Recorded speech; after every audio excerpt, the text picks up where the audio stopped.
आज के नए ब्लॉग में मैं आपके लिए लेकर के आया हूँ। एक बहुत ही कॉमन प्रॉब्लम है, लेकिन बहुत सारी जगह फैली हुई है, स्किन इन्फेक्शंस। स्किन इन्फेक्शन कैसे होता है, क्या होता है, इसका क्या ट्रीटमेंट है, कैसे बच सकते हैं, इसके लिए कौन कौन सी मेडिसिन, कौन कौन से स्किन के टाइप होते हैं, इन्फेक्शन के टाइप, स्किन इन्फेक्शंस के टाइप। सबसे पहले मैं ये बताऊंगा, उसके बाद में लाइन बाई आपको हर स्किन इन्फेक्शन की मेडिसिन के बारे में भी आपको बताऊंगा। ठीक है दोस्तों, तो सबसे पहले तो अपन चलते हैं स्किन इन्फेक्शन के type. Skin burn. Skin burn एक तो किसी भी तरह के शॉर्ट सर्किट से या आग, घर में आग लगने से, स्टोव पे किसी भी तरह से आग स्किन के टच में आना और जल जाना, उसको बोलते हैं स्किन बर्न। ठीक है। एक होता है सनबर्न। स्किन बर्न के साथ में होता है सनबर्न।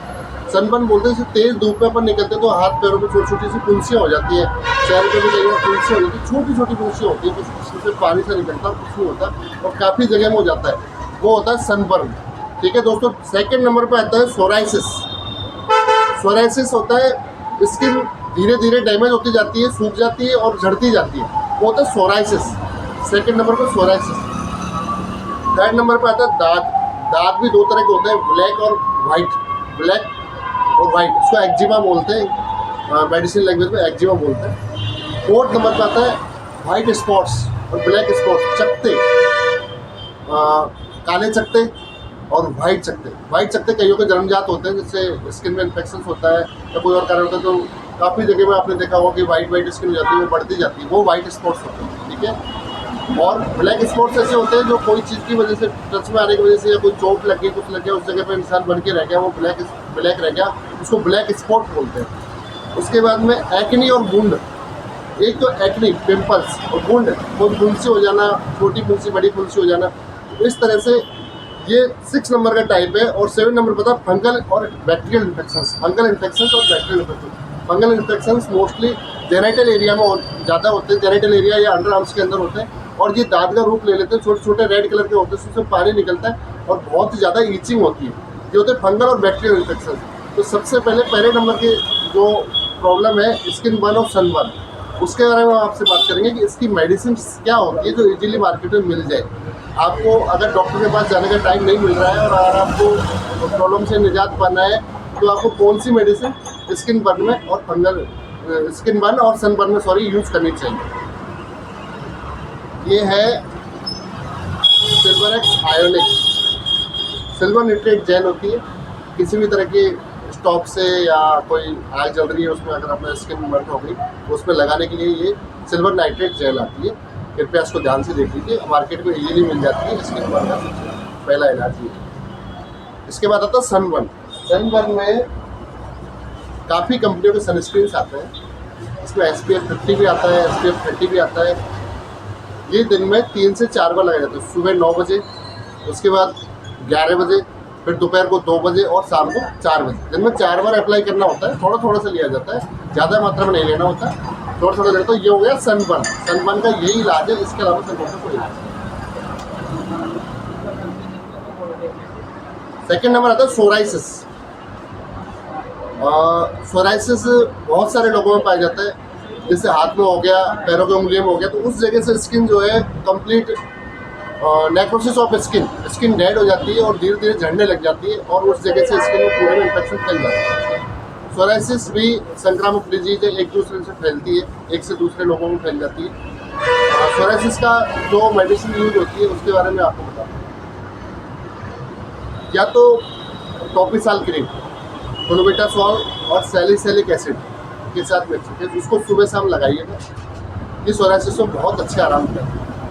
सेकेंड ऑप्शन पे आता है एलोबेटासोल और सैलिसिलिक।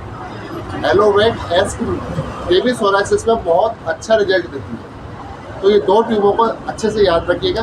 अगर किसी को, आपके मिलने वालों को या किसी को सोराइसिस हो रखा है, तो ये ट्यूबें बहुत अच्छा काम करती है। थर्ड नंबर पर आता है अपन दांत। ब्लैक, रेड, वाइट, 2-3 तरह के दांत होते हैं। मोस्टली एक बहुत ही कॉमन प्रॉब्लम हो गई है, हर आदमी, हर तीसरे चौथे आदमी, 5वें आदमी में, मतलब ये दांत की प्रॉब्लम कभी न कभी साल 2 साल में होती रहती है, क्योंकि जब मौसम चेंज होता है या कपड़े चेंज होते हैं या एक दूसरे के कपड़े टच हो जाते हैं, जिससे किसी को दाद हो रखे होते हैं, उसके कपड़े अपने पहन लिए तो भी दाद हो जाता है। टच होने से स्किन जैसे टच होती है तो उससे भी दाद हो जाते हैं। ये बरसात के मौसम में और गर्मी के मौसम में बहुत ज़्यादा पाई जाती है। तो इसका अपन क्या ट्रीटमेंट कर सकते हैं? अगर किसी का कपड़ा आपने पहना है या आपके दाद हो गए तो उन कपड़ों को हॉट वाटर में वॉश कीजिए, ठीक है। और कपड़े दूसरे एक से दूसरे के कपड़े चेंज ना करें, कृपया करके कपड़े चेंज ना करें। इसमें कौन सी मेडिसिन आपको यूज़ करनी है? मैं आपको जो दाद के लिए दवाई बता रहा हूँ ये गारंटेड इलाज है 100%, लेकिन ऐसा नहीं है कि 2 दिन या 5 दिन खाइए और दाद ठीक हो गया उसके बाद में वापस से।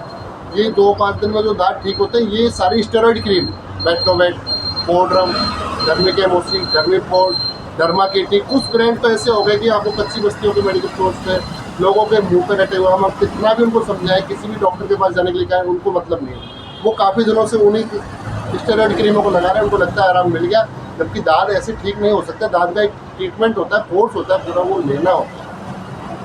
और अगर इस तरह के स्टेरॉइड क्रीम यूज़ करते हैं तो बाद में जाके क्या होता है, स्किन बहुत थिन हो जाती है स्किन, और बाद में जैसे बेटनोवेट है, स्टेरॉइड है, और डर्मिकेमोसी, डर्मीफोर्ड, डर्माकेटी, ये सब स्टेरॉइड है, कीटाकोनाजोल, ये सब स्टेरॉइड है। इनको लाने से स्किन बिल्कुल थिन हो जाती है और बाद में जाकर के स्किन में से ब्लड निकलने लग जाता है। ये एक साइड इफेक्ट है जो लोगों को पता ही नहीं है। वो बस उस टाइम पे अपने काम को पूरा करने के लिए यूज़ करते हैं, उनको मतलब नहीं इसका क्या साइड इफेक्ट होगा, उनको पता भी नहीं होता असली, तो इसमें उनकी गलती नहीं है। दोस्तों इसकी दवाई क्या है?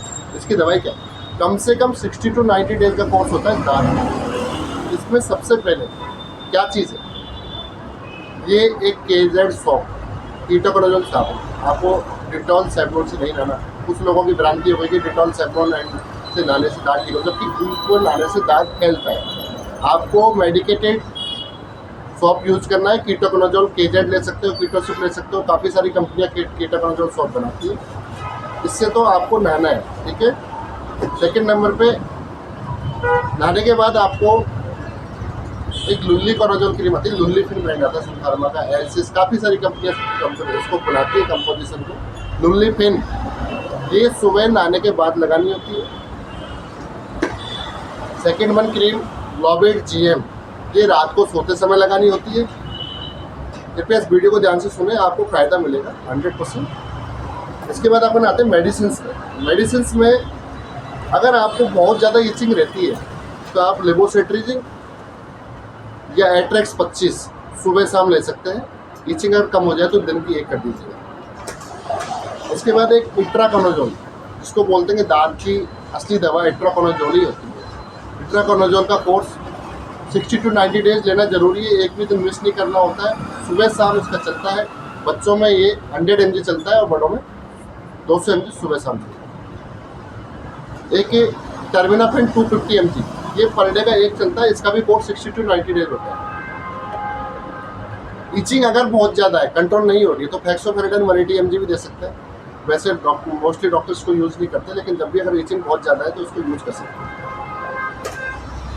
और फ्लूकोनाजोल 150, लास्ट वन मेडिसिन दाद के लिए, फ्लूकोनाजोल 150 7 डेज में 3 डेज, 7 डेज के अंदर 3 डेज इसको लेना होता है। इसके बाद 5th नंबर पर आता है ब्लैक स्पॉट।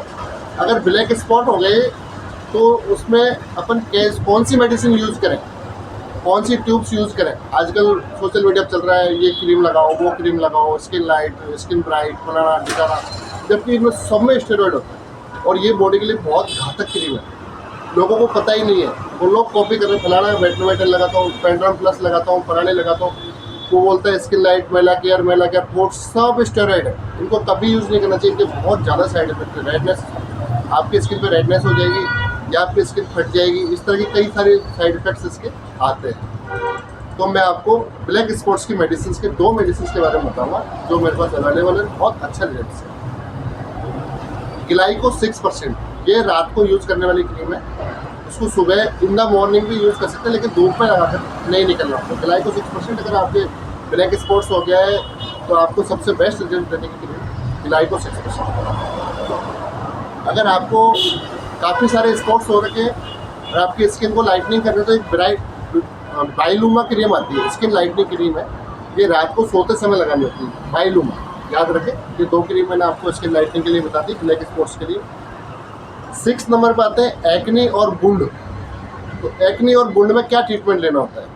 अरे वो आइसोटेटन 20 mg भी है ना। एक्ने और वुंड, एक्ने यूथ में सबसे ज़्यादा एक्ने की प्रॉब्लम होती है, पूरे फेस पर छोटे छोटे पिंपल्स हो जाते हैं। वो लोग समझ नहीं पाते कोई क्या प्रयोग कर रहा है, कोई कौन सा एक्ने फेस वॉश यूज़ कर रहा है, कोई किसी के कहने पर कुछ लगा रहा है। बाकी इसका एक्चुअल ट्रीटमेंट क्या है वो मैं आपको बताऊँ। सबसे पहले तो एक्ने के आसपास सबसे पहले तो फंगस को हटाना बहुत जरूरी है।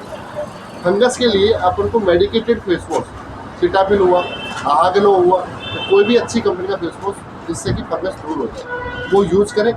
उसके बाद में सुबह नहाने के बाद में, सुबह नहाए तो ये एक्ने स्टार बेंजल पेरोक्साइड एक सॉप है, जिसको आप नहाने के लिए फेस पर भी यूज़ कर सकते हैं। अगर फेस वॉश नहीं तो एक्ने स्टार सॉप भी यूज़ कर सकते हैं। थर्ड वन, सुबह नहाने के बाद कौन सी क्रीम लगानी है? सुबह नहाने के बाद में clindamycin phosphate gel, clear gel, face clean gel, फेमसिनॉल A gel, clean free gel, काफ़ी सारे ब्रांड्स इंडिया के अंदर आते हैं। तो ये क्लियर जेल है, ठीक है। ये सुबह नहाने के बाद यूज़ करनी है और दोपहर को या शाम को खाने के बाद में आइसोटेटोइन 20 mg ज़रूर याद रखें। बैक पे भी पिंपल्स हो जाते हैं, फेस पे पिंपल्स हो जाते हैं, बहुत ही अच्छा रिजल्ट है। आइसोटेटोइन 20 mg प्रेगनेंसी के दौरान कभी भी यूज़ नहीं की जाती, इसके पीछे चेतावनी लिखी हुई है कि प्रेगनेंसी के दौरान यूज़ नहीं करना है। आइसोटेटोइन 20 mg अगर 17 ईयर्स से अबव का पेशेंट है तो 20 mg, 70 ईयर्स से छोटा पेशेंट है तो 10 mg चलेगा। ये आइसोटेटोइन 20 mg हो गया। कईयों के पिंपल्स बहुत बड़े हो जाते हैं और स्पॉट्स छोड़ देते हैं, उसकी उस अगर परेशानी में डेरिवा बीपीओ, ये एडाप्रिन के साथ में बेंजल पेरोक्साइड दोनों मिक्स में आता है, इसका भी बहुत अच्छा एक्ने पिंपल्स में रिजल्ट है। अब एक्ने का हो गया, अब इसके बाद बात करते हैं अपन वुंड मतलब छोटी छोटी फुंसियाँ हो जाती है, उनको कैसे ट्रीट करें, उसके लिए क्या मेडिसिन लें। कई बार फुंसी हो जाती है, पक जाती है, बहुत सारा फ्लूइड्स बन जाता है उसके अंदर, तो कौन सी मेडिसिन अपन को यूज़ करनी चाहिए? तो ये 3 मेडिसिन हैं। ये भी एक एंटीबायोटिक क्रीम है नियोस्प्रिन, ये भी अपन यूज़ कर सकते हैं सुबह शाम। और टीबैक ड्यूपिरोसिन ऑइंटमेंट, ये भी एक एंटीबायोटिक क्रीम है, ये भी लगा सकते हैं। थर्ड नंबर पे टूसीबेट क्रीम, टूसिडिक एसिड क्रीम, ये भी एक antibacterial, antifungal, anti allergic cream है, इसको भी अपन वुंड्स में यूज़ कर सकते हैं, ठीक है। वुंड्स के लिए टैबलेट अगर अबव 15 ईयर्स है तो एमोक्सिक्लान 625 सुबह शाम, डाइक्लोसेरापेरा सुबह शाम। ये 2 मेडिसिन है जिनसे बहुत जल्दी वुंड्स में रिजल्ट मिल जाता है और घाव बढ़ जाता है। और अगर डायबिटिक पेशेंट है तो उनका घाव नहीं बढ़ता है, उसमें एक मेडिसिन आती है डेलेसिन C300, क्लिंडामाइसिन 300 mg, उससे 99% घाव बनने के पूरे चांस रहते हैं। ध्यान रखिएगा, ये डेलेसिन C300 अगर डायबिटिक पेशेंट है तो उसको भूलना। इसके बाद में 7 नंबर पर आते हैं फंगल इन्फेक्शन और bacterial infections. Fungal infection mostly genital area में होते हैं, गर्मियों के दिनों में, बरसात के दिनों में बहुत ज़्यादा होता है। जेनेटल एरिया में पेनिस के आसपास बहुत ज़्यादा यूरेथ्रा के आसपास लोगों को होता है और रेडनेस आ जाती है और लोग खुजालते रहते हैं। बहुत मतलब ऐसा होता है, लोग कोई जालिम लोशन यूज़ करता है, कोई रिंग कटर यूज़ करता है, जबकि ऐसा कतई नहीं है कि इन सब चीज़ों से फंगल इन्फेक्शन ठीक होता है। फंगल इन्फेक्शन का एक परफेक्ट कोर्स होता है, वही यूज़ करना होता है। उसके अलावा आप कुछ यूज़ कर रहे हैं तो उसका कोई रिजल्ट नहीं है। फंगल इन्फेक्शन में सबसे पहले क्लोट्राइमाजोल बेक्लामाजोल, कैंडिड बी क्रीम, ये सुबह शाम लगानी होती है। और सर्फाजेसन क्रीम, ये भी सुबह शाम लगानी होती है। अगर कैंडिड भी नहीं तो सर्फाजेसन भी ले सकते हैं। और डस्टिंग पाउडर, फंगल इन्फेक्शन अगर हो रहा है, पसीना ज़्यादा आ रहा है तो अपन को कौन सा एब्जॉर्ब या कैंडिड, कोई सा भी पाउडर हम यूज़ कर सकते हैं, वो मार्केट में इजीली मिल जाता है, ठीक है दोस्तों। अब इसके बाद जो नेक्स्ट वीडियो में आऊँगा वो भी स्किन से रिलेटेड होगा, मैं आपको उसको विस्तार से बताऊँगा। ये काफ़ी सारी चीज़ें मैंने सबको एक साथ मिक्स करके आपको बता दिया। अगर आपको समझ तो इस वीडियो को वापस से देखिए, जो भी प्रॉब्लम आपको उसका हर समस्या का समाधान स्किन से रिलेटेड आपको मिल जाएगा। नमस्कार।